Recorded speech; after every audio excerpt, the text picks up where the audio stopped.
আসসালামু আলাইকুম। আশা করি সবাই আলহামদুলিল্লাহ ভালো আছেন। আমি আছি আলহামদুলিল্লাহ ভালো। আমি একটা কথা বলতে চাই, বাংলাদেশে প্রবাসীরা সৌদি আরবে যে কাজগুলো করতেছে না,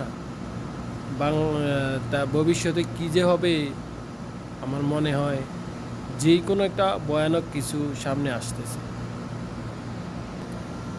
কারণ দেখেন, এই আহ, হারার মধ্যে তারপরে ভাতা, সানাইয়া, বিভিন্ন জায়গাগুলোর মধ্যে যেভাবে অপহরণ করতেছে, তাহলে আমাদের জন্য তো খুবই দুঃখজনক বিষয়। আমরা বাঙালি হয়ে বাঙালিদের ক্ষতি করতেছি। দেখেন, এইভাবে যদি চলতে যায় না, তাহলে খুব ভয়ানক অবস্থা হবে। আসসালামু আলাইকুম, সবাই ভালো থাকবেন। আর সবাই নিজ নিজ দায়িত্বে থেকে এগুলা সতর্কভাবে চলাফেরা করবেন। ওকে, আসসালামু আলাইকুম।